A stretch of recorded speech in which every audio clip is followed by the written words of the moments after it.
नमस्कार दोस्तों, ये बीपीएससी का प्रैक्टिस सेट नंबर 8 है। इसका पहले 7 प्रैक्टिस सेट को अपलोड कर दिया गया है। जो नहीं देखे जाके देख लीजिएगा, प्लेलिस्ट में वीडियो आपको मिल जाएगा। और ये प्रैक्टिस सेट है, घटना चक्र का प्रैक्टिस सेट है और इसमें टोटल आपके 140 प्रश्न को डिस्कस किया गया है। 140 प्रश्न में से आप सभी लोग कितने प्रश्न सही करते हैं उसके बारे में कमेंट बॉक्स में बताइएगा। और इसका पीडीएफ का टेलीग्राम ग्रुप ज्वाइन कर सकते हैं, जिसका लिंक आपको डिस्क्रिप्शन में दिया गया है। तो आइए देखते हैं पहला क्वेश्चन। उस क्षेत्र की पहचान करें जहां संथालों ने 1855-56 ईस्वी में अपनी सरकार की घोषणा की थी। तो कौन सा क्षेत्र था? भागलपुर से राजमहल का क्षेत्र था। चंपारण में गांधी जी को आमंत्रण किसने दिया था? तो चंपारण आंदोलन कब होता है? 1917 में होता है। और गांधी जी को आमंत्रण राजकुमार शुक्ल के द्वारा दिया गया था 1916 में लखनऊ अधिवेशन में। वर्ष 1920-22 के असहयोग आंदोलन के दौरान बिहार में प्रचलित मान्यताओं में से एक यह थी कि उनकी जीत होगी, क्योंकि गांधी धर्म के प्रतीक थे, एक निपुण राजनीतिक थे। गांधी को अंग्रेज को हराने का तरीका पता था, अंग्रेजी जानते थे। तो इसमें आपको याद रखना है, गांधी को जो है अंग्रेज़ों को हराने का तरीका पता था, इसीलिए, ठीक है, क्योंकि आपको याद है 1917 में चंपारण आंदोलन होता है, 1918 में अहमदाबाद, फिर 1918 में खेड़ा होता है। और इन तीनों में गांधी का विजय होता है, मतलब गांधी जो है अंग्रेज़ों को पराजित कर देते हैं अपनी मांगों के सामने। वर्ष 1866 से 67 के नील खेतिहरों के बिहार में हुए विद्रोह के क्षेत्र की पहचान करना है। तो पहचान कर लीजिए, 1866 से 67 के जो है दौरान में नील खेतिहरों के बिहार में विद्रोह हुआ था। वो विद्रोह किस क्षेत्र में हुआ था? तो वह विद्रोह आपके हुआ था चंपारण एवं मुजफ्फरपुर क्षेत्र में हुआ था। चंपारण एवं मुजफ्फरपुर क्षेत्र में हुआ था। ऋग्वैदिक काल में निष्क किस अंग का आभूषण था? बहुत ही अच्छा पॉइंट है। ऋग्वैदिक काल में जो है निष्क किस अंग का आभूषण था? तो आपको याद रखना, ये गला का आभूषण था, ये गला का आभूषण था। प्राचीन भारत में किस वंश का शासनकाल स्वर्णयुग कहा जाता है? तो किस वंश के शासनकाल को जो है स्वर्णयुग बोला जाता है? तो गुप्त वंश के शासन को जो है स्वर्णयुग बोला जाता है। वर्ष 1908 में अखिल भारतीय मुस्लिम लीग की एक लंदन शाखा की स्थापना हुई। तो किसकी अध्यक्षता में होता है? सैयद अमीर अली की अध्यक्षता में। सैयद अमीर अली की अध्यक्षता में 1908 में होता है। एक वर्ष के भीतर स्वराज की प्राप्ति लक्ष्य था। तो किस आंदोलन का लक्ष्य था? असहयोग आंदोलन का लक्ष्य था। महात्मा गांधी जी के नेतृत्व में 1 अप्रैल 1920 को शुरू होता है, लेकिन 1922 में इसे वापस ले लिया जाता है चौरी चौरा कांड के बाद। नेक्स्ट पॉइंट है, राजा नंद का उल्लेख करने वाला अभिलेखीय प्रमाण है। तो जो आपके राजा नंद हैं, इनका उल्लेख किस अभिलेख में मिलता है? तो खारवेल का हाथी गुफा अभिलेख में मिलता है। मानव समाज विलक्षण है क्योंकि वह मुख्यतः आश्रित होता है, किस पर आश्रित होता है? संस्कृति पर, अर्थव्यवस्था पर, धर्म पर, विज्ञान पर। तो आपको ध्यान रखना है, अर्थव्यवस्था पर आश्रित होता है। निम्नलिखित में से किसने खंभात में तोड़ी गई मस्जिद के पुनर्निर्माण के लिए आर्थिक सहायता प्रदान की थी? तो ये सहायता प्रदान किया गया था जयसी सिद्धराज के द्वारा। जयसी सिद्धराज के द्वारा। इनका संबंध चालुक्य वंश से है। इनका संबंध जो है चालुक्य वंश से है। अकबरकालीन सैन्य व्यवस्था आधारित थी। तो किस पर आधारित थी? मनसबदारी पर, जमींदारी पर, सामंतवादी आइन ए दहसाला पर। तो आपको याद रखना है, मनसबदारी व्यवस्था पर आधारित थी। और जो मनसबदारी व्यवस्था था वो दशमलव प्रणाली पर आधारित था अकबर के शासन काल में। से नोट कीजिएगा, इंपॉर्टेंट पॉइंट है। नगरों का क्रमिक पतन किस काल की एक महत्वपूर्ण विशेषता थी? तो नगरों का क्रमिक पतन जो है गुप्त काल की एक प्रमुख विशेषता थी। गुप्त काल की जो है एक प्रमुख विशेषता थी। नेक्स्ट पॉइंट है कि निम्न में से कौन सा नाम बुद्ध का दूसरा नाम है? इसमें से कौन सा नाम जो है बुद्ध का दूसरा नाम है? तो जो आपके ऑप्शन दिया गया है, इसमें से कोई भी नाम जो है बुद्ध का दूसरा नाम नहीं है, ठीक है। तो ए ऑप्शन ठीक हो जाएगा, इनमें से कोई नहीं। और आपको याद रखना है जो बुद्ध हैं इनका दूसरा नाम सिद्धार्थ था, बचपन का नाम इनका सिद्धार्थ था, ठीक है। शतपथ ब्राह्मण में उल्लेखित राजा विदेह माधव से संबंधित ऋषि थे, तो कौन संबंधित थे? शतपथ ब्राह्मण में उल्लेखित राजा विदेह माधव से संबंधित ऋषि थे, तो उनका नाम क्या था? तो उनका नाम था ऋषि गौतम राहुगण, ऋषि गौतम राहुगण, ठीक है। निम्नलिखित में से किसमें पुनः विवाह वर्जित है? तो इसमें आपको याद रखना है कि मनुस्मृति में जो है पुनः विवाह वर्जित है।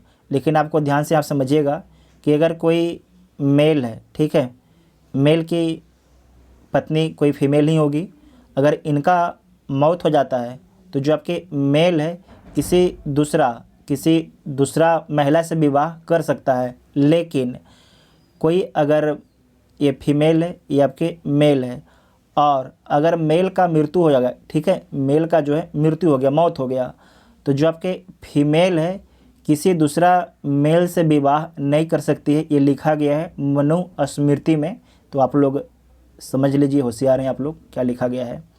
नेक्स्ट पॉइंट है कि रविन्द्रनाथ टैगोर के विषय में निम्नलिखित में से कौन सा एक कथन असत्य है? इसमें से कौन सा एक कथन जो है गलत है? तो देख लीजिए, उन्होंने प्राचीन भारत और उसकी संस्कृति का गौरवगान किया, तो बिल्कुल ठीक है।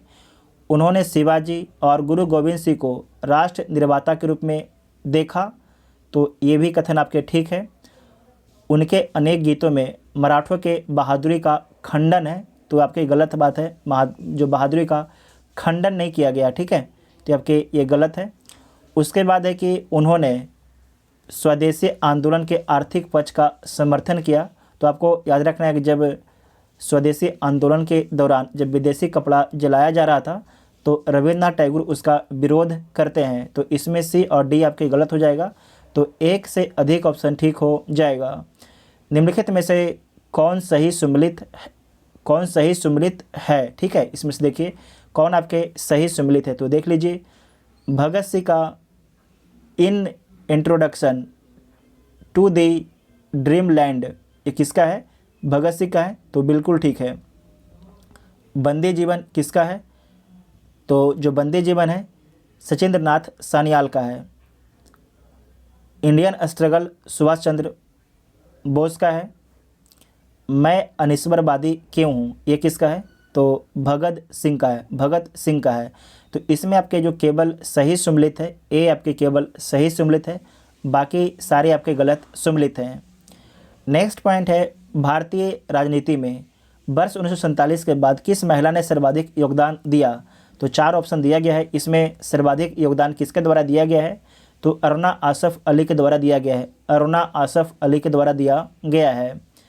ऐबक ने ढाई दिन का झोपड़ा नामक एक मस्जिद का निर्माण करवाया था, तो ये कहाँ पर करवाया गया था? लाहौर, पेशावर, दिल्ली, अजमेर।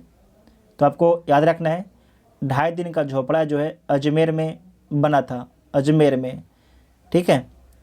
साथ ही आपको याद रखना है कुब्बत उल इस्लाम मस्जिद, ये कहाँ पर बनता है? तो दिल्ली में। फिर से बोलते हैं, कुब्बत उल इस्लाम मस्जिद कहाँ पर बनता है? तो दिल्ली में बनता है। साथ ही कुतुब मीनार के बारे में याद रखिएगा कि कुतुब मीनार का नींव भी जो है कुतुबुद्दीन ऐबक डलवाता है और दिल्ली में बना हुआ है।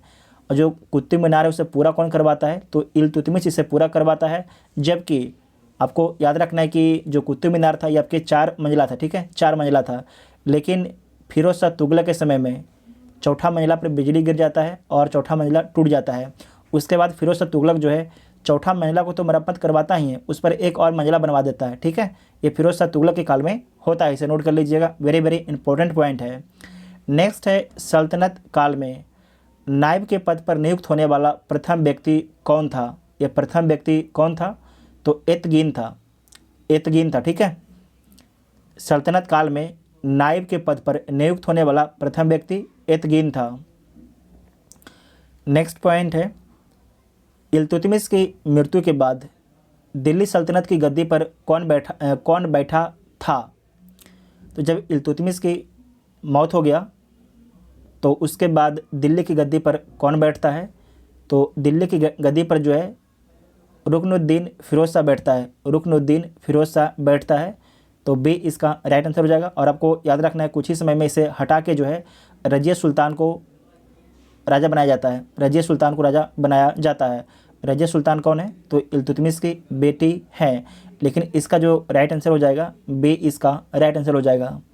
नेक्स्ट पॉइंट है कि सुल्तान पद की प्रतिष्ठा के लिए बलबन द्वारा कौन से तरीके अपनाए गए? जो सुल्तान का पद है उसका प्रतिष्ठा को बनाए रखने के लिए या बढ़ाने के लिए बलबन ने कौन से तरीके अपनाए? तो सिजदा, पाबोस, लव एवं रक्त की नीति, नौरोज त्यौहार, ये सारे तरीके अपनाता है बलबन, ठीक है, जो सुल्तान है उसके पद की प्रतिष्ठा को बढ़ाने के लिए। तो एक से अधिक ऑप्शन ठीक हो जाएगा, तो ए इसका राइट आंसर हो जाएगा। गृह त्याग के समय गौतम बुद्ध की आयु थी, जो गौतम बुद्ध जब घर छोड़े थे तो उस समय इनके आयु कितना था? तो 29 वर्ष इनका आयु था। और इन्हें निर्माण कब मिलता है, इन्हें ज्ञान की प्राप्ति कब होता है? तो 35 वर्ष की अवस्था में जो है इनको ज्ञान की प्राप्ति हो जाता है, ठीक है। नेक्स्ट पॉइंट है कि अष्टांग हृदय, अष्टांग हृदय किस क्षेत्र से संबंधित ग्रंथ है? इसका संबंध किस क्षेत्र से है? तो इसका संबंध आयुर्वेद से है, ठीक है, इसका संबंध जो है आयुर्वेद से है। निम्नलिखित में से किसे वायु का अवतार माना जाता है? इसमें से किसे जो है वायु का अवतार माना जाता है?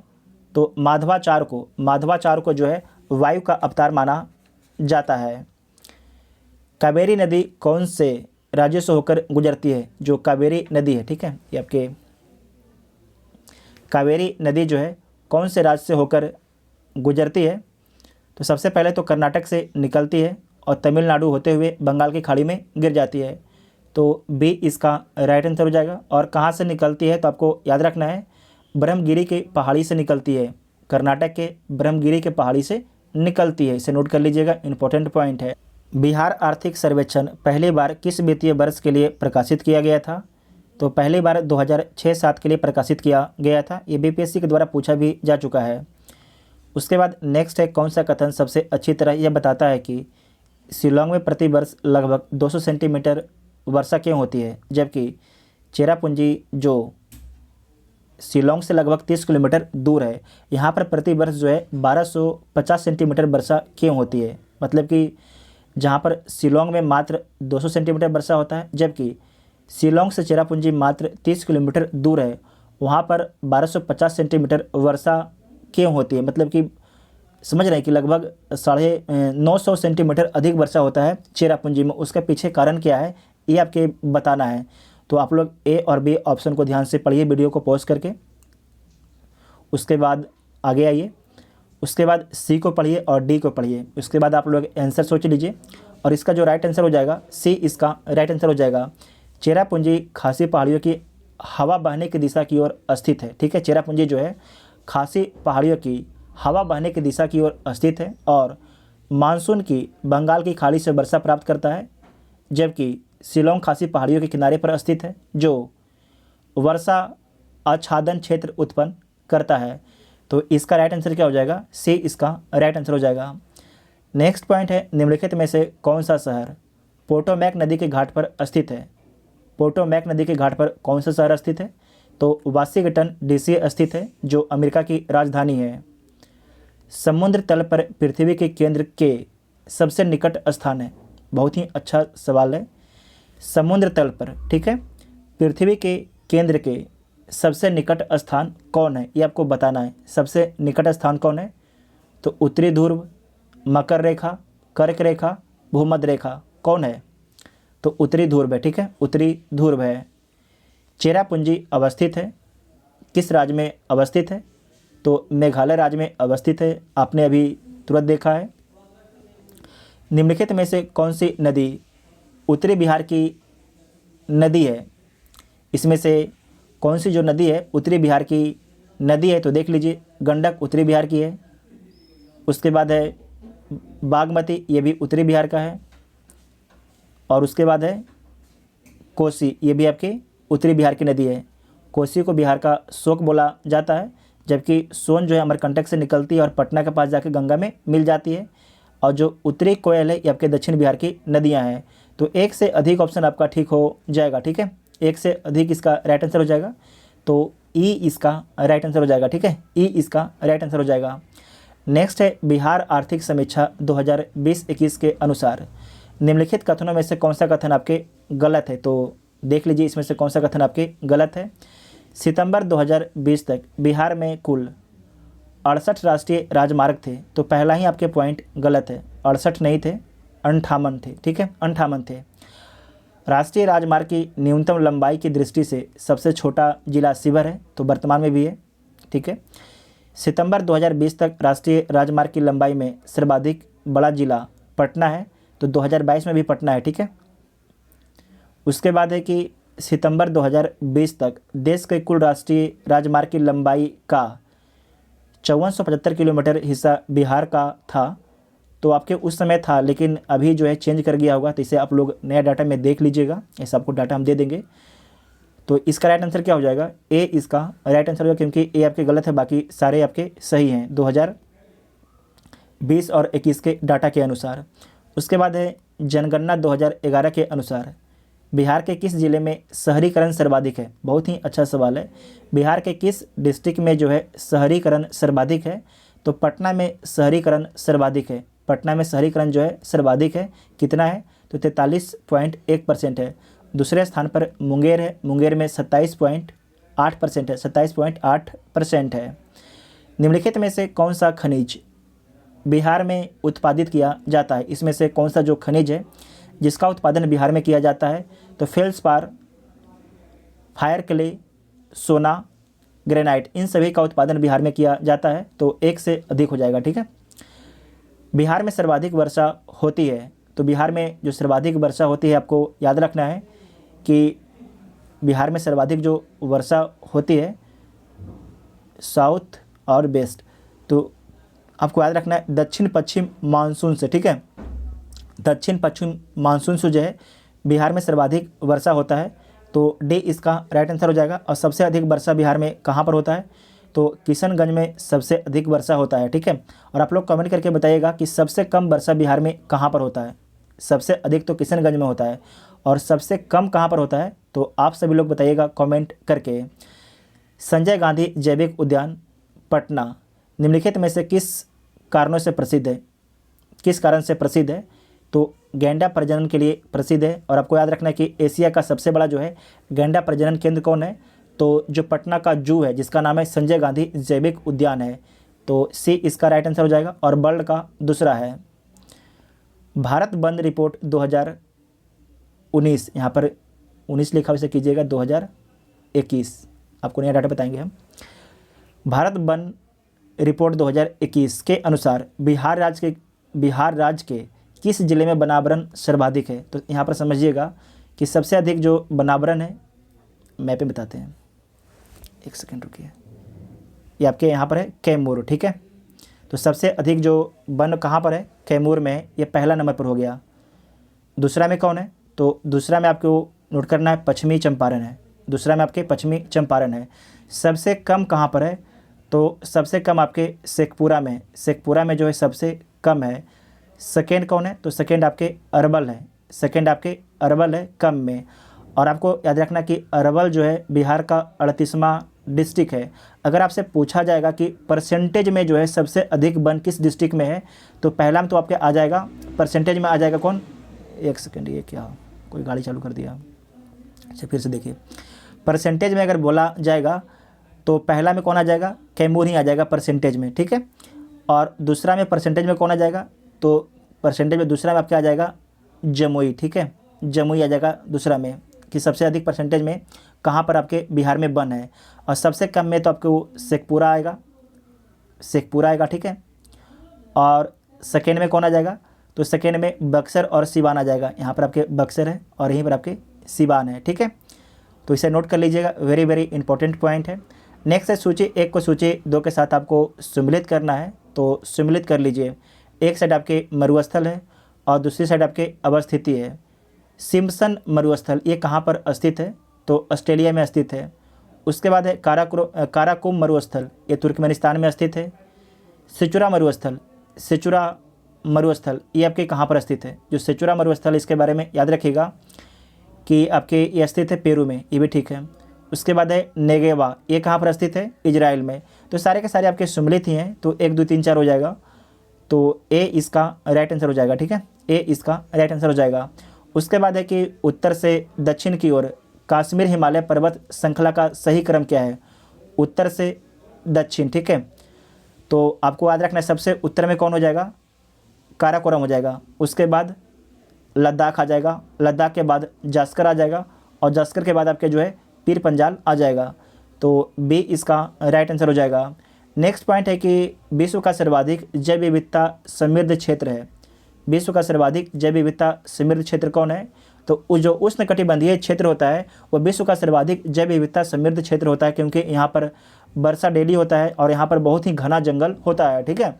तो क्षेत्रफल के आधार पर संयुक्त अरब अमीरात में सबसे बड़ा अमीरात निम्नलिखित में से कौन सा है?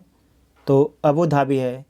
और आपको याद रखना है कि संयुक्त अरब अमीरात जो देश है टोटल 7 अमीरात से मिलकर बना हुआ है, 7 क्षेत्रों से मिलकर बना हुआ है। उसमें जो सबसे बड़ा क्षेत्र आपके है अबू धाबी का क्षेत्र है।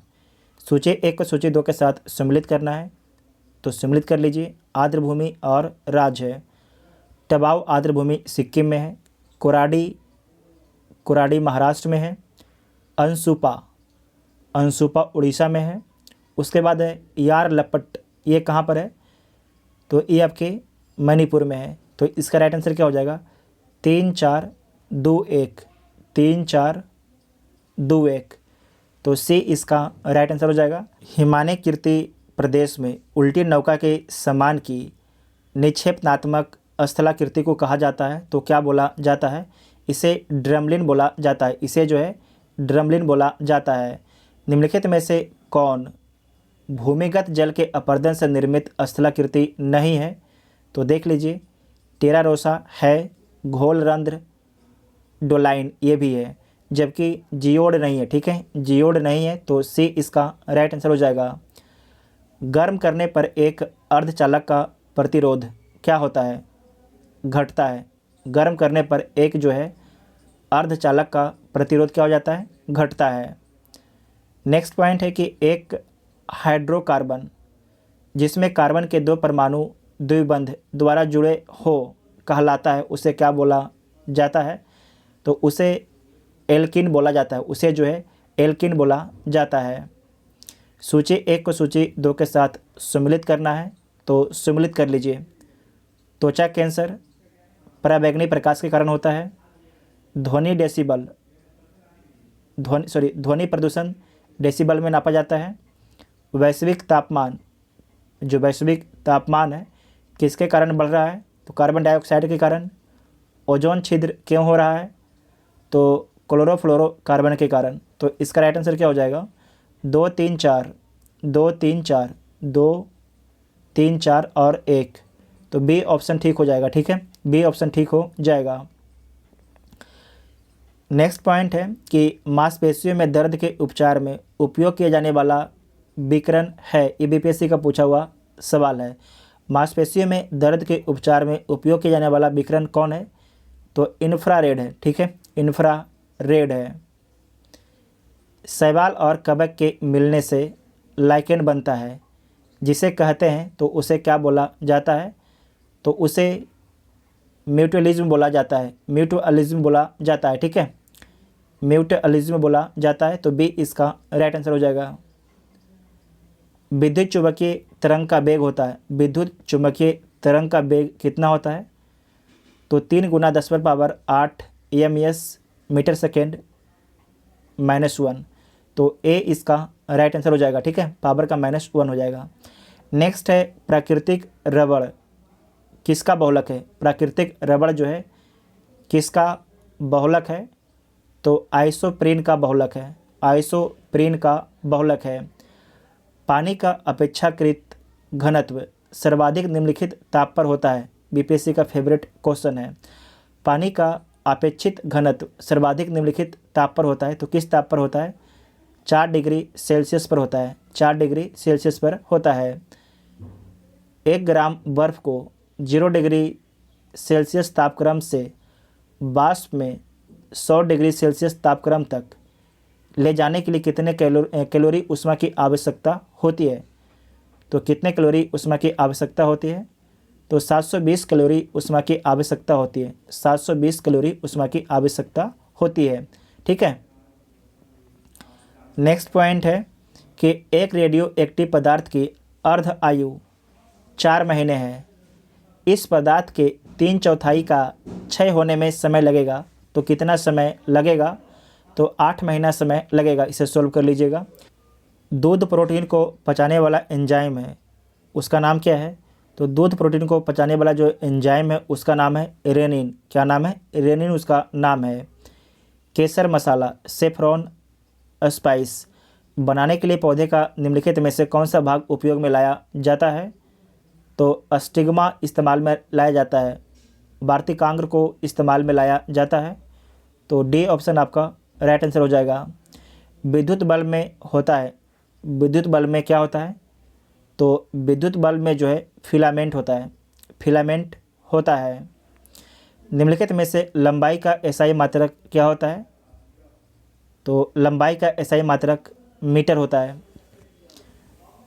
निम्नलिखित में से कौन सा दाब का एसआई मात्रक है? दाब का जो है एसआई मात्रक क्या होता है? तो न्यूटन प्रति मीटर स्क्वायर होता है। न्यूटन प्रति मीटर स्क्वायर होता है दाब का एसआई मात्रक। हवा में लोहे और लकड़ी की समान भार के गेंद को समान ऊंचाई से गिराने पर पृथ्वी पर दोनों समान गिरेगी, एक पहले गिरेगी, एक बाद में गिरेगी। लकड़ी की गेंद बाद में गिरेगी, कुछ अंतराल में गिरेगी। तो आपको याद रखना कि लकड़ी की गेंद आपके बाद में गिरेगी, जबकि लोहा का गेंद जो है पहले गिर जाएगा। अगर हवा अनुपस्थित रहेगा तो दोनों आपके जो लोहा और लकड़ी का जो गेंद है दोनों समान समय में पृथ्वी पर वापस आ जाएगा। लेकिन यहाँ पर क्या बताया गया है कि हवा में, तो हवा में पहले कौन आ जाएगा? लोहा का गेंद आ जाएगा, लकड़ी का गेंद कुछ टाइम के बाद आएगा। ठीक है। नेक्स्ट पॉइंट है कि निम्नलिखित में से कौन एक पदार्थ निश्चेतक नहीं है? इसमें से कौन आपका जो है एक निश्चेतक नहीं है? Chloroform, nitrous oxide, diethyl ether, ये तीनों है। जबकि स्ट्रेप्टोमाइसिन ये आपके एक निश्चेतक नहीं है। ये क्या है? स्ट्रेप्टोमाइसिन क्या है? तो एक एंटीबायोटिक दवा है, एंटीबायोटिक दवा है। वायु अंगार गैस के मुख्य घटक कौन कौन है? तो देख लीजिए इसका मुख्य घटक कौन कौन है। Carbon monoxide, nitrogen, carbon dioxide और H2 हाइड्रोजन। तो सी इसका राइट आंसर हो जाएगा। नेक्स्ट पॉइंट है कि सूची 1 को सूची 2 के साथ सम्मिलित करना है। तो सम्मिलित कर लीजिए सूची 1 और सूची 2। इसमें है कॉपर सल्फेट। कॉपर सल्फेट इसका इस्तेमाल जो है कीटनाशी के रूप में किया जाता है। पेंसिलिन, जो पेंसिलिन है इसका इस्तेमाल प्रतिजैविक के रूप में किया जाता है। यूरिया, इसका इस्तेमाल उर्वरक के रूप में किया जाता है। उसके बाद है मेलाथियान, इसका इस्तेमाल जो है फंगस नाशी के रूप में किया जाता है। तो इसे आप लोग मैच कर लीजिएगा 2 4 1 3, 2 4 1 3। तो बी इसका राइट आंसर हो जाएगा। निम्नलिखित पादपों में से किसका संग्रह अंग तना नहीं है? इसमें से किसका संग्रह अंग जो है तना नहीं है? तो देख लीजिए गन्ना, अदरक और आलू तीनों का संग्रह अंग जो है तना है, जबकि शकरकंद का जड़ है, शकरकंद का आपके जड़ है। निम्नलिखित में से कौन माइक्रोग्राफिया पुस्तक के लेखक हैं? जो माइक्रोग्राफिया बुक है इसके लेखक रॉबर्ट हुक हैं। कौन है? रॉबर्ट हुक हैं। निम्नलिखित में से कौन एक कोशिका संरचना का उदाहरण नहीं है? इसमें से देखिए आपका जो है कौन एक कोशिका संरचना का उदाहरण नहीं है? तो मुर्गी का अंडा है। उसके बाद है श्वेत रक्त कोशिकाएं, ये भी है। अमीबा और पैरामीशियम ये दोनों आपके कोशिका संरचना का उदाहरण नहीं है। ठीक है, सी और डी। तो एक से अधिक ऑप्शन आपका ठीक हो जाएगा। तो ए इसका राइट आंसर हो जाएगा। निम्नलिखित में से कौन सा यह से कथन आपके गलत है, तो देख लीजिए। यहाँ पर लिखा गया है शुद्रात, इसे क्या बोला जाता है, तो इसे आत बोला जाता है। इसे नोट कर लीजिएगा, इसे आत बोला जाता है। आत आहार नाल का सबसे छोटा भाग होता है, तो बिल्कुल गलत बात है, सबसे बड़ा भाग होता है। विभिन्न जंतुओं में आंत की लंबाई उनके भोजन के प्रकार के अनुसार अलग अलग होती है, तो सही बात है, कोई वेज है कोई नॉन वेज है। घास खाने वाले जंतुओं की आंत लंबी होती है, तो ठीक बात है। बाघ की आंत छोटी होती है क्योंकि मांस खाता है, तो इसमें गलत कौन है, तो ए ऑप्शन आपका गलत हो जाएगा और ए इसका राइट आंसर हो जाएगा। अस्थायी विकास किसके उपयोग के संदर्भ में अंतर पीढ़ीगत संवेदनशीलता की घटना है, तो प्राकृतिक संसाधनों के, ठीक है, प्राकृतिक संसाधनों के। भारत में आर्थिक उदारीकरण शुरू हुआ, तो कब शुरू हुआ, 1991 में शुरू होता है, 1991 में, ठीक है। और इसमें प्रधानमंत्री नरसिम्हा राव थे और वित्त मंत्री मनमोहन सिंह वित्त मंत्री थे। तो पढ़ लीजिए, भारत में आर्थिक उदारीकरण शुरू हुआ औद्योगिक लाइसेंस नीति में वास्तविक बदलाव के साथ, तो बिल्कुल ठीक है। 1991 में जो है केवल 18 क्षेत्रों के लिए आपके लाइसेंस लेना पड़ता था, बाकी सेक्टर को जो है लाइसेंस मुक्त कर दिया गया था, तो इसका पहला ही आंसर ठीक हो जाएगा। भारत में हरित क्रांति जब आरंभ हुई तो निम्नलिखित में से कौन इससे संबंधित नहीं था, देख लीजिए कौन आपके संबंधित नहीं था। एएमएस स्वामीनाथन संबंधित थे, सी सुब्रमण्यम इनका भी संबंध था, इंदिरा गांधी जी इनका भी संबंध था, जबकि रफ़ी अहमद किदवई इनका संबंध नहीं था, ठीक है, रफ़ी अहमद किदवई का संबंध नहीं था, तो डी इसका राइट आंसर हो जाएगा। नेक्स्ट पॉइंट है कि निम्नलिखित में से कौन सा प्रत्यक्ष वित्त का स्रोत नहीं है, इसमें से कौन आपका जो है प्रत्यक्ष वित्त का स्रोत नहीं है। नाबार्ड है, क्षेत्रीय ग्रामीण बैंक ये भी है, भारतीय स्टेट बैंक, इलाहाबाद बैंक सभी हैं, तो इनमें से कोई नहीं हो जाएगा, ठीक है, क्योंकि सभी आपके जो है प्रत्यक्ष वित्त का स्रोत हैं। निम्नलिखित में से कौन सा उपागम प्रोफेसर अमर्त्य सेन से संबंधित है, इसमें से कौन सा जो आपके उपागम है प्रोफेसर अमर्त्य सेन से संबंधित है, तो ये संबंधित है सक्षमता उपागम, ठीक है, सक्षमता उपागम। और आपको याद रखना है कि जो प्रोफेसर अमर्त्य सेन है इनको 1998 में इनको जो है अर्थशास्त्र का नोबेल पुरस्कार दिया गया था। 1998 में अर्थशास्त्र का नोबेल पुरस्कार दिया गया था। प्रधानमंत्री किसान सम्मान निधि योजना कब से प्रारंभ की गई, ये पूछा जा चुका है बीपीएससी के द्वारा।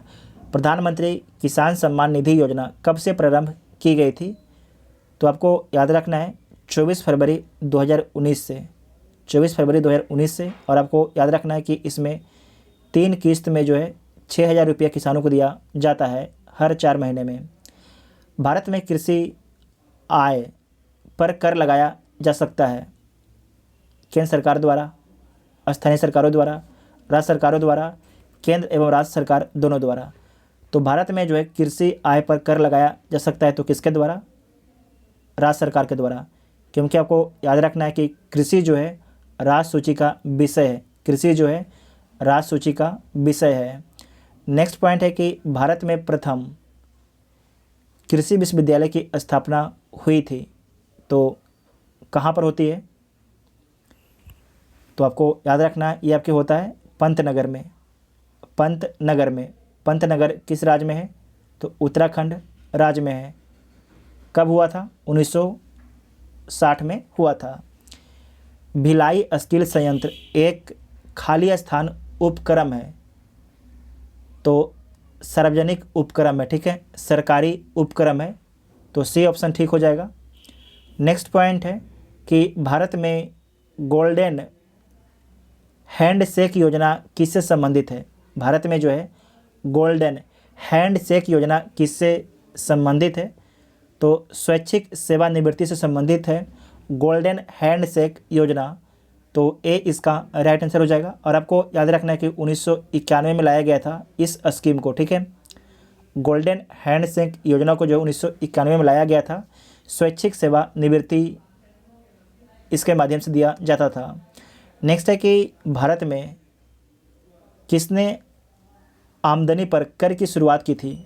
भारत में जो है किसने आमदनी पर कर की शुरुआत की थी, ये शुरुआत किसके द्वारा किया गया था? तो जेम्स विल्सन के द्वारा किया गया था 1860 में, 1860 में। ठीक है, तो ए ऑप्शन आपका ठीक हो जाएगा। सर्वात्रिक दाता रक्त वर्ग होता है, तो सभी को कौन आपके ग्रुप वाला खून दे सकता है? तो ओ वाला सभी को खून दे सकता है, और सभी से ले कौन सकता है? तो ए बी जो है सर्वग्राही होता है। ए बी आपके सर्वग्राही और ओ जो है सर्वदाता होता है। निम्नलिखित में से कौन भारत निर्माण के अंतर्गत सम्मिलित नहीं है? इसमें से कौन जो है भारत निर्माण के अंतर्गत सम्मिलित नहीं है? तो देख लीजिए, ग्रामीण आवास, ग्रामीण जल आपूर्ति, ग्रामीण विद्युतीकरण आपके सम्मिलित है, जबकि ग्रामीण चिकित्सालय आपके सम्मिलित नहीं है। ठीक है, ग्रामीण चिकित्सालय आपके सम्मिलित नहीं है। आपको याद रखना है कि भारत निर्माण कार्यक्रम जो है केंद्र सरकार के द्वारा 2005 में शुरू किया गया था। कब शुरू किया गया था? दिसंबर 2005 में शुरू किया गया था।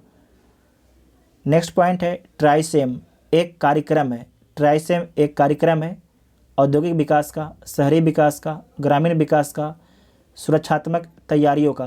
तो आपको याद रखना है ग्रामीण विकास का है। किसका है? ग्रामीण विकास का है। बिहार राज्य के कितने जिलों की सीमा नेपाल से लगती है? तो बिहार के 7 डिस्ट्रिक्ट की सीमा जो है नेपाल से लगती है। किस किस डिस्ट्रिक्ट की लगती है? तो एक बार आप लोग ध्यान से यहाँ देख लीजिएगा। पश्चिमी चंपारण, पूर्वी चंपारण। ठीक है, पश्चिमी चंपारण, पूर्वी चंपारण, सीतामढ़ी, मधुबनी, सुपौल। ठीक है, सुपौल, अररिया और किशनगंज। इन 7 डिस्ट्रिक्ट का सीमा लगता है। 7 हो गया ना, 1 2 3 4 5 6 7। ठीक, और आपको इसमें याद रखना जो किशनगंज है इसकी सीमा पश्चिम बंगाल और नेपाल दोनों से लगता है, और इधर पश्चिम चंपारण है, इसकी सीमा नेपाल और उत्तर प्रदेश दोनों से लगता है। निम्नांकित में विपणन संस्था कौन सी? इसमें से कौन आपके जो है विपणन संस्था है? तो सेल जो है एक विपणन संस्था है। सेल जो है एक विपणन संस्था है, steel authority of India limited. तो डी इसका राइट आंसर हो जाएगा। भारत का सर्वोच्च न्यायालय एक अभिलेख न्यायालय है, इसका उल्लेख किस अनुच्छेद में है? इसका वर्णन अनुच्छेद 129 में किया गया है। निम्नलिखित में से कौन भारत में संघ राज्य संबंध से संबंधित नहीं है? सरकारिया आयोग संबंधित है, राजमन्नार समिति इसका भी संबंध है, पुंछी आयोग इसका भी संबंध है, जबकि इंद्रजीत गुप्ता समिति इसका संबंध चुनाव सुधार से है। इसका संबंध जो है चुनाव सुधार से है। तो सी इसका राइट आंसर हो जाएगा। नेक्स्ट पॉइंट है भारतीय संविधान का कौन सा अनुच्छेद केंद्रीय सतर्कता आयोग का वर्णन करता है? इसमें से कौन सा जो आपके अनुच्छेद है केंद्रीय सतर्कता आयोग का वर्णन करता है? तो आपको याद रखना है जो केंद्रीय सतर्कता आयोग है ये कोई संवैधानिक बॉडी नहीं है, तो इसका वर्णन किसी भी अनुच्छेद में नहीं किया गया है, तो इनमें से कोई नहीं हो जाएगा। आपको याद रखना है कि जो केंद्रीय सतर्कता आयोग है इसका गठन 1964 के संस्थानम समिति की सिफारिश के बाद होता है। नेक्स्ट पॉइंट है भारत के संविधान का निम्नलिखित में से कौन सा अनुच्छेद प्रेस की स्वतंत्रता से संबंधित है? प्रेस की आज़ादी से संबंधित कौन सा अनुच्छेद है? तो अनुच्छेद 19(1) का है। ठीक है, अनुच्छेद 19(1) का है, तो ए इसका राइट आंसर हो जाएगा। आप सभी लोग कमेंट करके बताइएगा कि मौलिक अधिकार 6 प्रकार का है। ठीक है, 6 प्रकार के फंडामेंटल राइट हैं, और कौन कौन है उसके बारे में आप सभी लोग कमेंट बॉक्स में लिखिएगा, और किस अनुच्छेद से किस अनुच्छेद तक है। भारतीय संविधान भारत के राष्ट्रपति को अधिकार नहीं देता है, प्रधानमंत्री नियुक्ति का देता है। राज्यों के मुख्यमंत्री की नियुक्ति का अधिकार राज्यपाल को है, तो ये गलत हो गया। रक्षा बलों का सर्वोच्च कमांडर होने का देता है। देश के किसी भाग में आपातकालीन स्थिति लागू करने का ये भी है, तो बी इसका राइट आंसर हो जाएगा। संविधान का 73वां संविधान संशोधन संबंधित है, तो किससे संबंधित है? तो पंचायती राज प्रणाली से संबंधित है। 73वां संविधान संशोधन अधिनियम 1992 में आता है। लागू कब होता है? 1993 में लागू होता है। ठीक है, 1993 में आपके लागू होता है 73वां संविधान संशोधन अधिनियम 1992। और आपको याद रखना कि 74वां संविधान संशोधन अधिनियम 1992 इसका संबंध नगर निगम से है। इसका संबंध नगर निगम से है। भारत के संविधान का कौन सा अनुच्छेद भारतीय निर्वाचन आयोग की स्थापना से संबंधित है? तो अनुच्छेद 324 का संबंध है। ठीक है, भारतीय संविधान में मूल कर्तव्य को कब जोड़ा गया? जो मूल कर्तव्य हमारे मूल संविधान में नहीं था, इसे कब जोड़ा गया है? तो 42वां संविधान संशोधन अधिनियम 1976 के द्वारा जोड़ा गया है।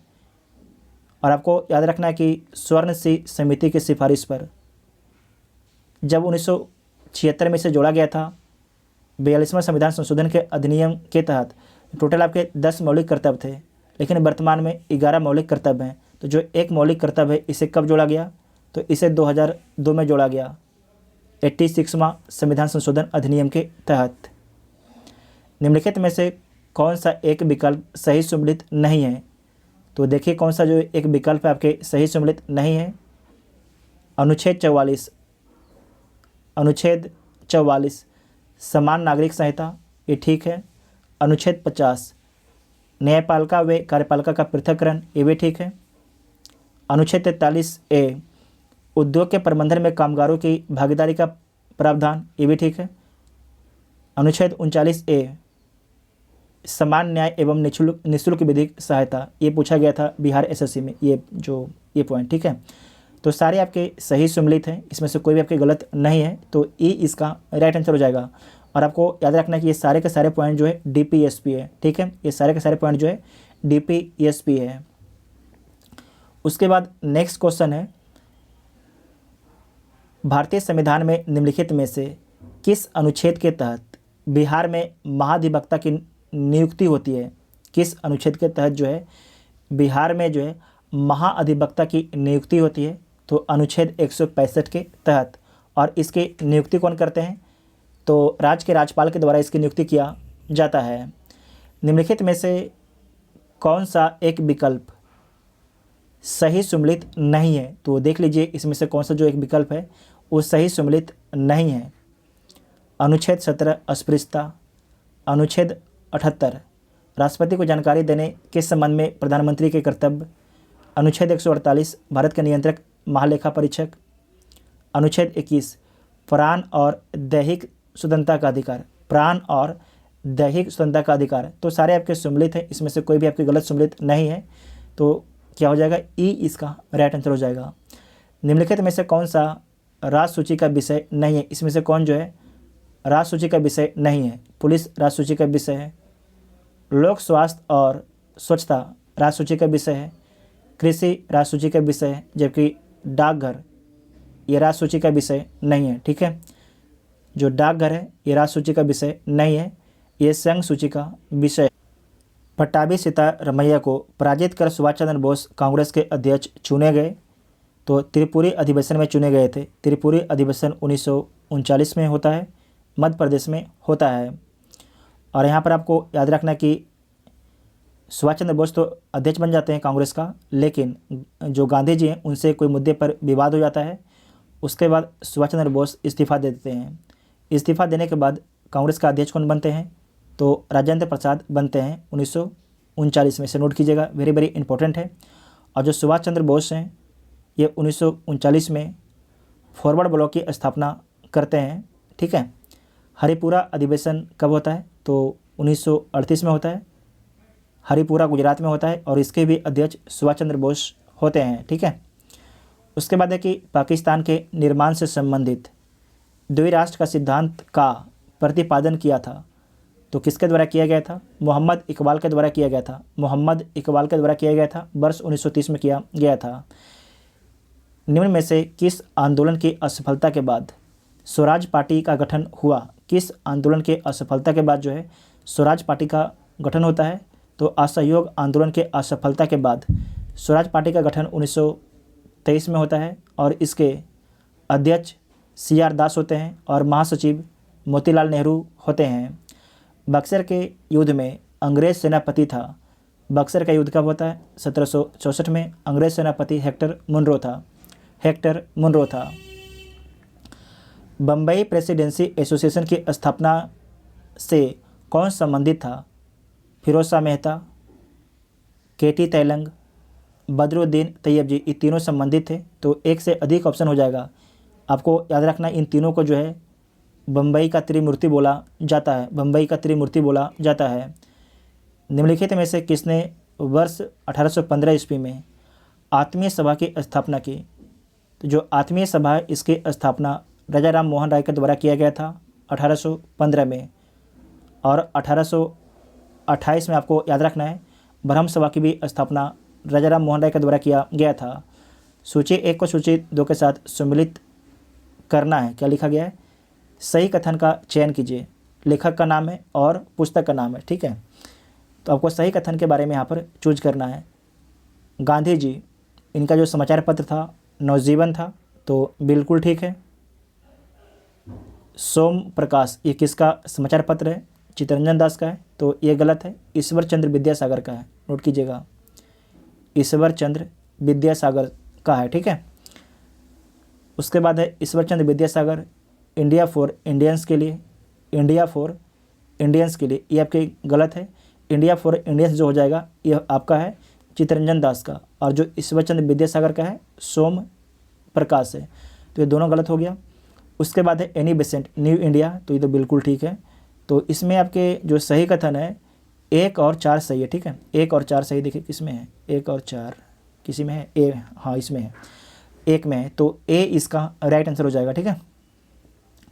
उसके बाद नेक्स्ट पॉइंट है निम्नलिखित घटनाओं को कालक्रम अनुसार व्यवस्थित करना है, तो व्यवस्थित कर लीजिए। गांधी इरविन समझौता, ये कब हुआ था? गांधी इरविन समझौता तो 5 मार्च 1931 को हुआ था। कांग्रेस का कराची अधिवेशन, ये कब होता है?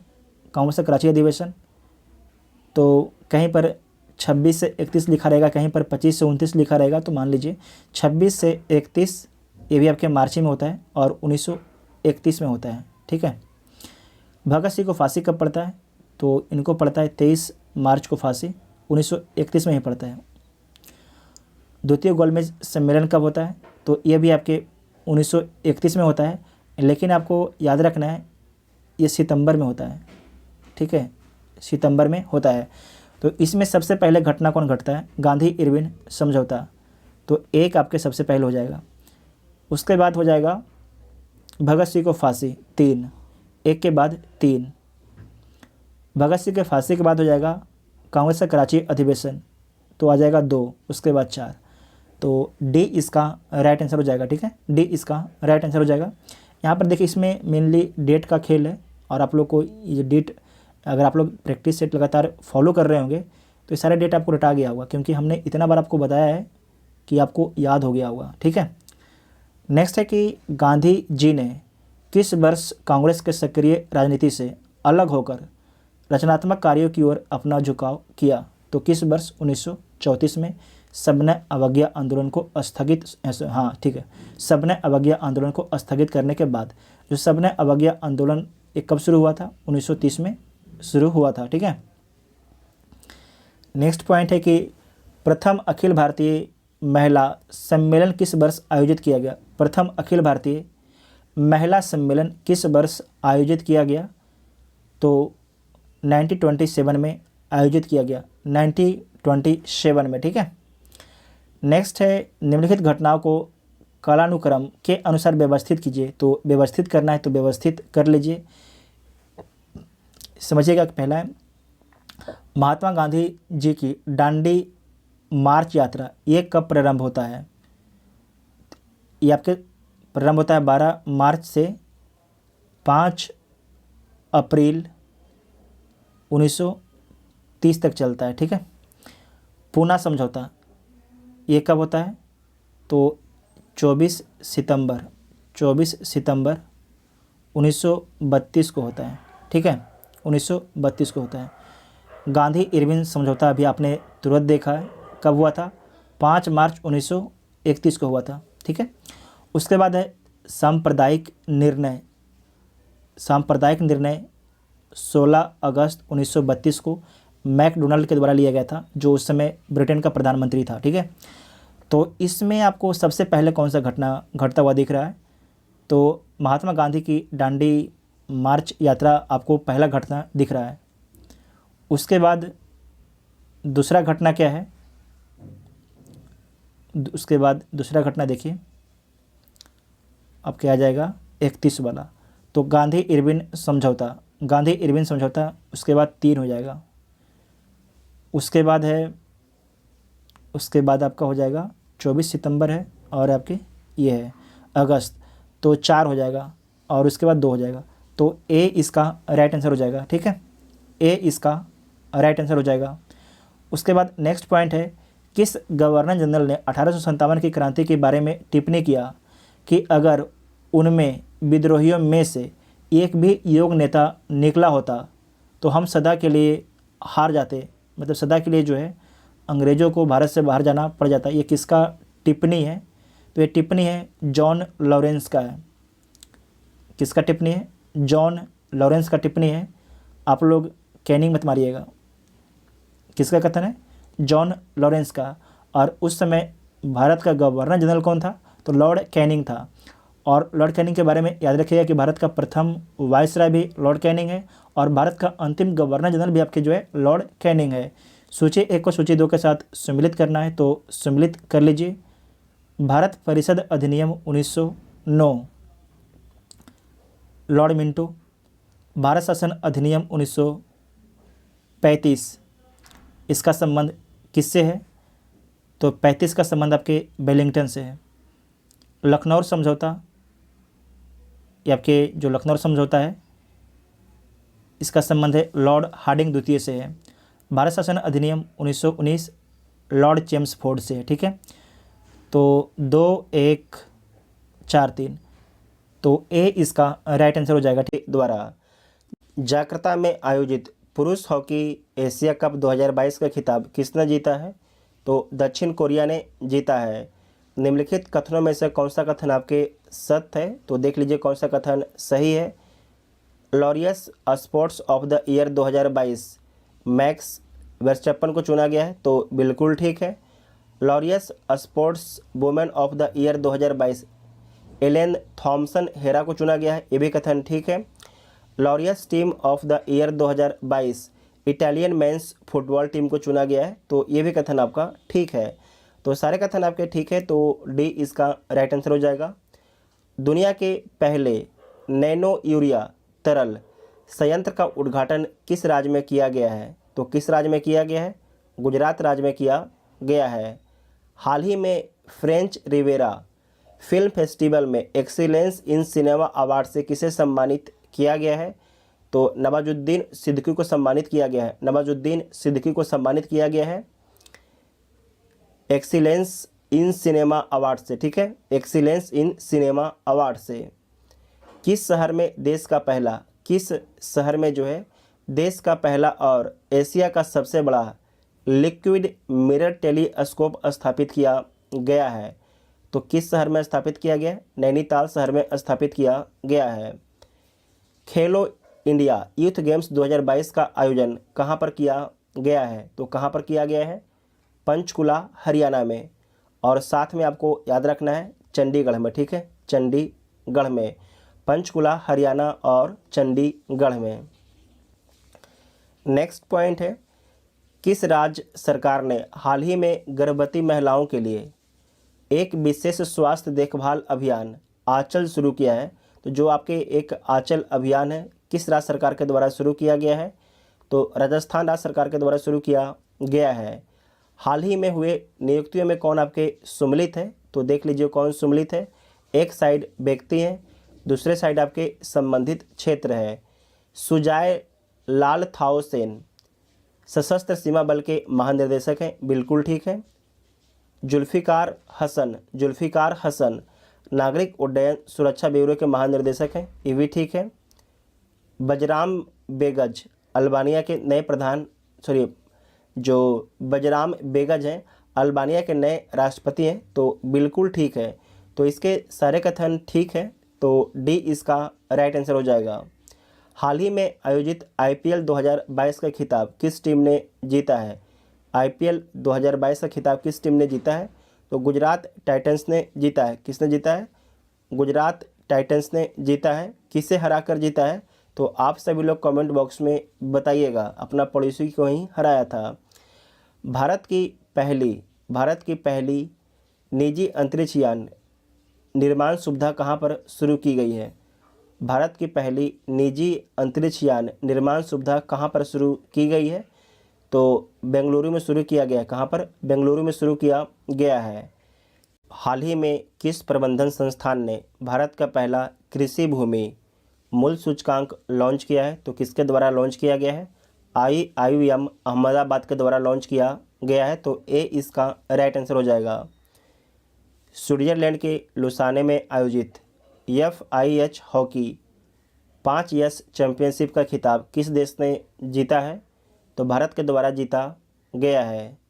किसके द्वारा? जन समर्थ पोर्टल नामक क्रेडिट लिंक्ड सरकारी योजनाओं के लिए राष्ट्रीय पोर्टल लॉन्च किया गया है। तो किसके द्वारा लॉन्च किया गया है? ये लॉन्च किया गया है भारत के प्रधानमंत्री श्री नरेंद्र मोदी जी के द्वारा। दोबारा इसे देखिएगा कि किसके द्वारा जो है जन समर्थन पोर्टल नामक क्रेडिट लिंक्ड सरकारी योजनाओं के लिए राष्ट्रीय पोर्टल लॉन्च किया है। तो लॉन्च किया गया भारत के प्रधानमंत्री श्री नरेंद्र मोदी जी के द्वारा लॉन्च किया गया है। विश्व पर्यावरण दिवस 2022 की थीम रखा गया है। तो थीम क्या है? केवल एक पृथ्वी। थीम क्या है? बहुत ही इम्पोर्टेंट थीम है। केवल एक पृथ्वी थीम है। केंद्रीय मंत्रिमंडल ने जैव विविधता संरक्षण के क्षेत्र में भारत और किस देश के बीच समझौता ज्ञापन पर हस्ताक्षर किए जाने की मंजूरी दी है? तो भारत और किसके साथ में समझौता ज्ञापन पर सिग्नेचर किए जाने की अनुमति दी गई है? तो भारत और नेपाल के बीच में। ठीक है, भारत और नेपाल के बीच में होगा। किस राज्य के योजना विभाग द्वारा क्रियान्वित की जा रही मेघई परियोजना को सूचना सोसाइटी फोरम 2022 पर संयुक्त राष्ट्र के विश्व शिखर सम्मेलन में सम्मानित किया गया है? तो मेघालय का। ठीक है, किसका है? मेघालय राज्य का है। तो बी ऑप्शन आपका ठीक हो जाएगा। आपको नाम ही से लग रहा होगा मेघई। ठीक है, तो जो मेघई परियोजना है ये मेघालय का है। कहाँ का है? मेघालय राज्य का है। नेक्स्ट पॉइंट है, निम्नलिखित में से किस संस्था द्वारा देश के सबसे बड़े जेवर एयरपोर्ट का निर्माण किया जाएगा? तो किस संस्था के द्वारा जो है देश के सबसे बड़े जेवर एयरपोर्ट का निर्माण किया जाएगा? तो टाटा प्रोजेक्ट के द्वारा किया जाएगा। टाटा प्रोजेक्ट के द्वारा किया जाएगा। और आप सभी लोग गूगल पर जाकर सर्च मारिएगा कि इसे बनाने में कितना खर्च आएगा। ठीक है, इसे बनाने में जो है कितना खर्च आएगा, क्योंकि क्वेश्चन पूछा जा सकता है। ठीक है, हाल ही में ब्लू ड्यूक को किस राज्य सरकार के द्वारा स्टेट बटरफ्लाई घोषित किया गया है? तो जो आपके ब्लू ड्यूक है इसे सिक्किम का स्टेट बटरफ्लाई घोषित किया गया है। सिक्किम के वर्तमान में CM कौन है? इसके बारे में आप सभी लोग कमेंट करके बताइएगा। विश्व पर्यावरण दिवस के अवसर पर जलवायु परिवर्तन पर वैश्विक पहल के तहत किसके द्वारा life time for the environment आंदोलन की शुरुआत की गई है? तो किसके द्वारा किया गया है? भारत के प्रधानमंत्री नरेंद्र मोदी के द्वारा किया गया। इसे दोबारा क्वेश्चन को पढ़िएगा कि विश्व पर्यावरण दिवस के अवसर पर जलवायु परिवर्तन पर वैश्विक पहल के तहत किसके द्वारा life time for the environment आंदोलन की शुरुआत की गई है? तो नरेंद्र मोदी के द्वारा किया गया है।